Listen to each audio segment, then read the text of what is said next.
Good morning, everyone. My name is Erica Karen. I am staff developer here at Eastern Maine Medical Center. I've been with Eastern Maine for about 10 years. I started as a staff nurse, actually as a nursing tech on Grant 4 while I was in nursing school. I worked there as a staff nurse for 3 years. Moved on to clinical informatics and project management. My last position was as the clinical educator in the emergency department, and I've been with staff development since October. So I wanted to welcome you all to our Restraints training. I see there's a lot of different disciplines here in the room. We have some nurses, nurse techs. I see some security guards here as well, and some office practice staff. So I just want to welcome you all again, and I hope that you all will get a lot out of this training this morning. We are going to be doing a PowerPoint, but feel free during the lecture to ask questions as they arise. You don't need to wait until the end to ask. And following the lecture, we're going to do a demonstration with some return demonstration on different types of restraints and, how to correctly use them, tying slip knots and things like that. So once you successfully complete this training, you will have a competency sign that will go in your file. This is part of your initial training because in your role, it's been determined that you may at some point be providing care or monitoring to a patient in restraints. You will need to complete a recertification of this competency on a yearly basis.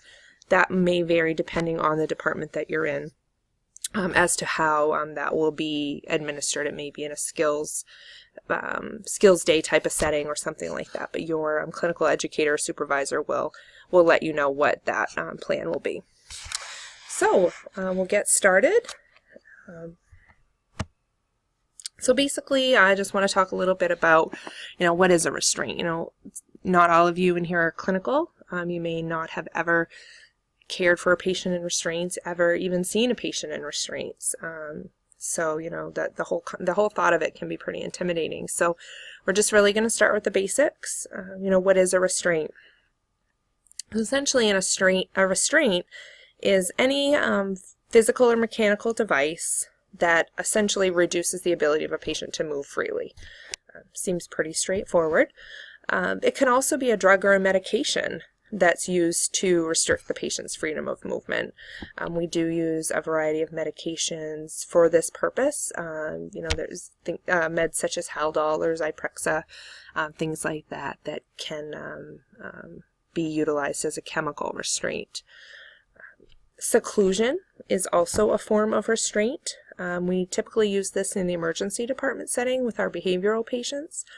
And this is the involuntary confinement of a patient alone in a room when they're prevented from leaving. And as it says here, this really is used for those violent or self-destructive patients. Our policy here at the medical center is, really aligned with the Joint Commission. That we use restraints only when necessary to ensure the safety of the patient and staff, and or to prevent them from interfering with medical treatment. So restraints are one of those things. It's very highly regulated. We audit 100% of our charts to make sure that we, have appropriate, assessments, indications, orders, and all of those. So we take restraints very seriously here because, we want to make sure that we are preserving, patient's dignity and not restraining them unnecessarily. So patients who are in restraints, here, we will never deny a patient in restraints or basic needs.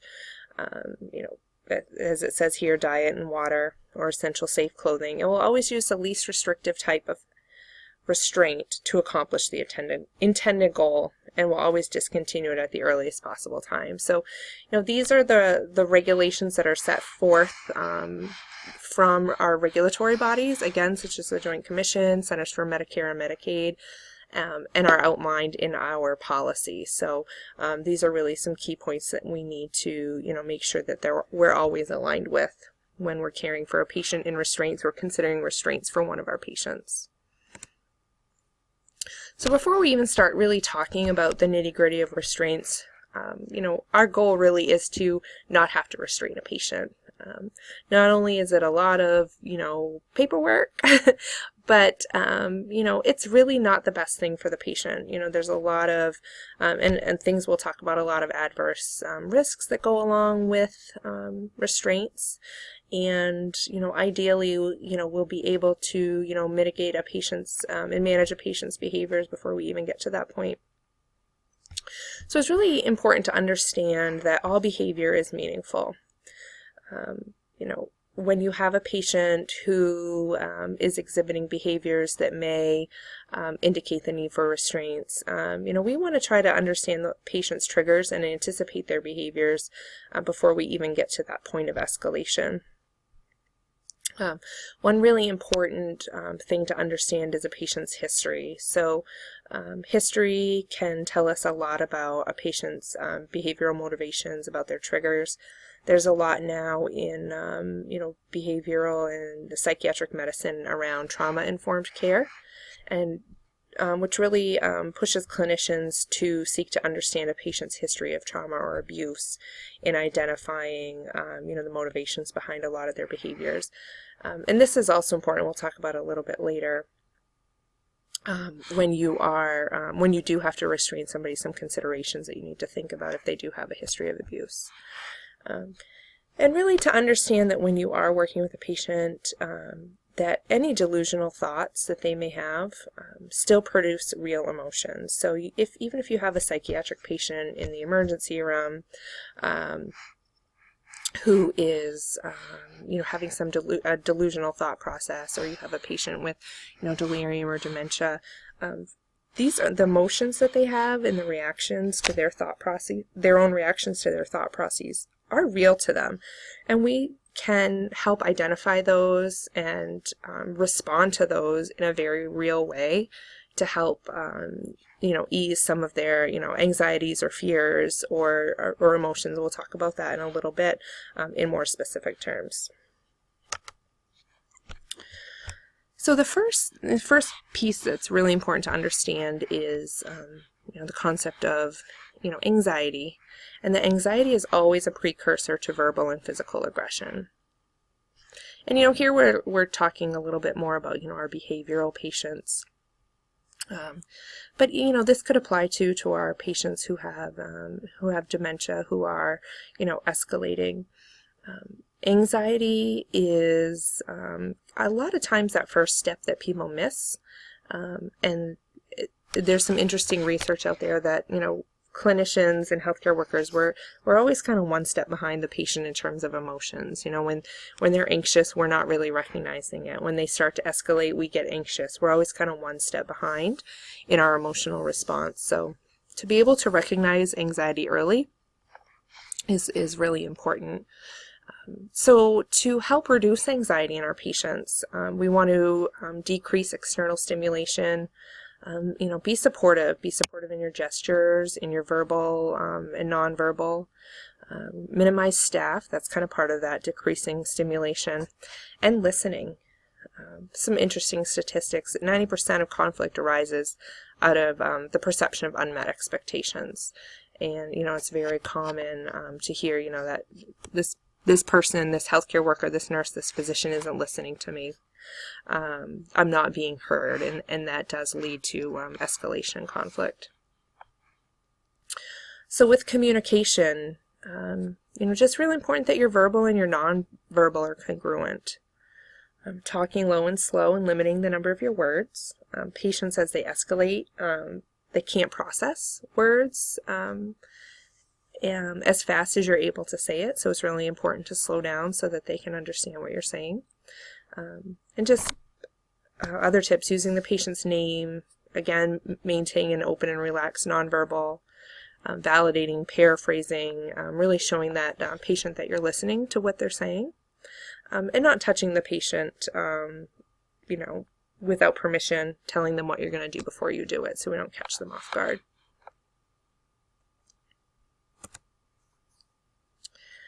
So kind of back to, us kind of matching where they're at emotionally with these motivators. Some patients are anxious. So what could we do as a response to a patient's anxiety? Well, we want to show supportive gestures. We want to show supportive verbal, show, just being supportive in our behaviors, in our response. If a patient is showing fear, we want to be reassuring. If they're frustrated, we want to attempt to resolve the issue and meet the patient's needs. And then some patients, just are pathological and they want to, make efforts to intimidate and manipulate caregivers. And this is when it's really important to set clear limits and consequences, and using that if-then statement. So in this case, we want to set very clear guidelines. An example is, to the patient who's throwing a book. Please stop throwing that book. If you don't stop throwing the book, then I'm going to have to take it away, and you can have it back when you use it safely. So using that if-then, very clear consequences to the behaviors. It's really important that, really two things. One, food or drink should never be withheld as a consequence. I've actually heard that kind of threatened before, and that's never okay. We need to make sure that we're always meeting a patient's basic physiological needs. And sometimes a patient's hungry or thirsty, and that will increase agitation, especially in those patients who really can't communicate to you that, that they are hungry or thirsty. And restraint should never be used as a consequence for behavior, as this would be considered a threat. Any questions so far? No? Great. So again, we want to try to avoid using restraints whenever possible. So there's a lot of interventions that we can use in place of restraints. It's all going to be dependent on the type of patient, the patient's condition. The interventions for a patient with dementia are going to be very different than your behavioral patient. So some examples of alternate interventions could be, TV, music, diversion activities such as puzzles, books, coloring, drawing, journaling, electronic devices. Now this is, we have to be kind of careful with this. Back in my ED experience, we had to be kind of selective about, the devices. We want to make sure that a patient isn't able to, if it's a behavioral patient, contact people on these devices that may be a trigger person for that patient. But sometimes they can be a really good distraction. So that's just something that, you kind of want to talk over with your care team and, set some clear boundaries regarding the use of the electronic device. For your confused patients, bed alarms, moving a patient closer to the nurse's station, and sometimes even sitting them out in the nurse's station. Sometimes patients are just, they're bored, they get stir crazy, they just need a little bit of, interaction, be able to, watch what's going on. So, setting them out at a chair to kind of, see the action can be a good distraction for them.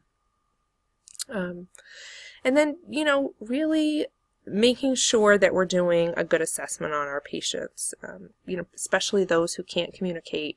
Are they hot? Again, I mentioned it before, but are they hungry? Are they thirsty? Are they in pain? Do they need a position change? Do they have to go to the bathroom? Some of these things that, your confused patient with dementia may not be able to tell you, but may be adding to their agitation. And then reviewing their medications. Some patients who come into the hospital, maybe they've been on a medication at home that's been, controlling their, behaviors. Maybe it's an anti-anxiety med, antidepressant, a medication for a psychiatric disorder, and it hasn't been continued. So that can put them in, have some withdrawal symptoms and add to some agitation. And then making sure that any new medications aren't causing any issues as well. And then we have some other implements that are not considered restraints. We'll talk about those a little bit later. And then, one-to-ones or family at the bedside. So those are, also good tools that we can use. Unfortunately, one-to-ones are hard to come by, but we do, we want to try some of these other interventions first. But sometimes it's pretty obvious right from the get-go that that's what's going to be needed for those really impulsive patients who cannot